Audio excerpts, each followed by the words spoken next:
What's going on, everybody? So in today's video, we're going to talk about the Minnesota Twins and their great plan that they are trying to do to make the 2022 MLB playoffs. So that's what I'm going to talk about in today's video. Before I get into this video, though, make sure you drop a like on the video, subscribe to the channel, and turn notifications, because this is the place to be on Baseball YouTube for great baseball content throughout the rest of the offseason and the MLB season. So let's go ahead and look at this Minnesota Twins great plan, because they do have a very interesting and complex plan to trying to build a playoff contender in Minnesota. And the Twins, they obviously signed Carlos Correa, which that's what the majority of this video is going to be about. And Correa is obviously a huge signing for them. Correa is a guy that's going to be coming in for 3 years, $105 million for the next 3 years possibly. But the interesting thing about this contract is that there is an opt-out after every season. So he could opt out after the 2022 season, the 2023 season, and of course he'll be a free agent if he does opt out after the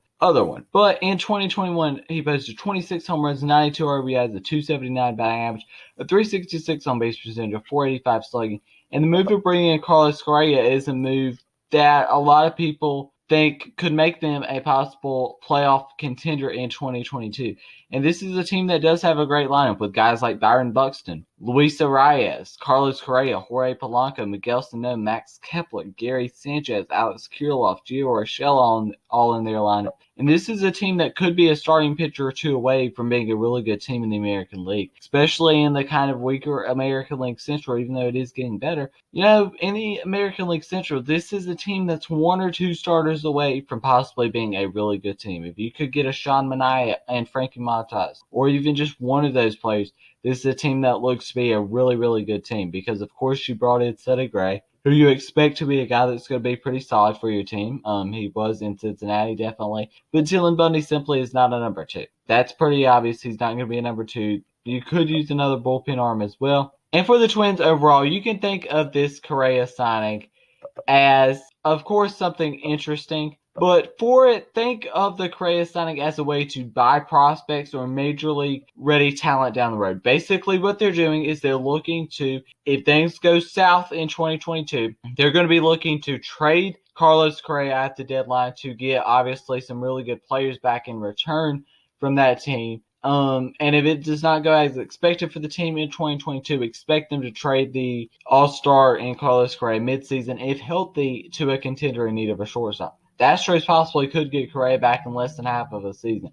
That could be realistic if their season doesn't go as expected, which could happen. And if it doesn't go as expected, then Carlos Correa could definitely be on the move, and it could be a really interesting day. So they have a lot of interesting things that they could do here, and Correa could build them an even better farm system and add to a farm system that already has Royce Lewis, Austin Martin, Simeon Woods Richardson, Joan Duran, Jordan Belaspic. They have a lot of guys already in there, and this idea of Carlos Correa, I think for both sides makes a ton of sense. I love it for both sides. I think that it makes a ton of sense. Not only for Correa, if after that first season you're like, Minnesota, they're not really heading in the direction I want now, opt out, of course. And for the Twins, their plan is starting to add up and make a lot of sense. Now let's go ahead and look at this whole Twins plan that they have had. On December 1st of 2021, they extended Byron Buxton for a 7-year, $100 million contract, which is a big steal for a guy in Byron Buxton that could be one of the better players in baseball if he could stay healthy. Shortly after the lockout, March 13th, 2021, they traded for Sonny Gray in exchange for the 2021 first-rounder and Chase Petty. On March 14th, traded for Isaiah Kiner-Falefa. March 15th, Josh Donaldson and Isaiah Kiner-Falefa are flipped to the New York Yankees. $50 million off the books for Gary Sanchez and Gio Urshela. All this to be signing on March 18th Carlos Correa to a 3-year, $105.3 million contract. That's how they've built up this plan that they've done. It's been a lot of flipping assets and stuff, but it's been one that works because Josh Donaldson getting off his contract ultimately resulted in them getting Carlos Correa, if we're being honest. And then bringing in Carlos Correa just makes everybody look at them a whole lot different. And I've seen that they are pursuing Frankie Montas and Sean Manaea, trying to get both of them. And if they could get Frankie Montas and Sean Manaea, this is a team that could be an AL Central favorite and maybe even an AL real contender that we look at there. I think that what they're doing is really smart. I think the extension of Byron Buxton this offseason, 7 years, $100 million, is a great deal. I'm telling you, if they add one or two more starting pitchers, this is a team that might have had the best offseason in baseball in the 2021 to 2022 offseason. And they are really thinking ahead and trying to make the best moves possible. And I really like what the Minnesota Twins are doing. Like I said, this Minnesota Twins team is just a team that won 100 games just a couple years ago back in 2019. And this is a really good team. It's just a matter of, getting a couple starting pitchers and stuff.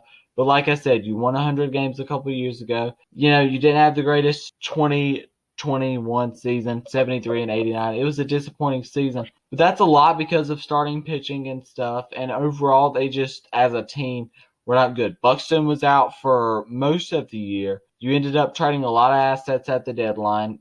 Main one being Jose Brios. That's where you got Austin Martin and Simon Woods Richardson back. There's actually quite a bit to look forward to with this Minnesota Twins team. And one thing that I think the MLB lockout and this whole money negotiation got straight is the smaller market teams spending money. We've saw the Colorado Rockies spending money on Chris Bryant. We've seen the Minnesota Twins sign Carlos Correa.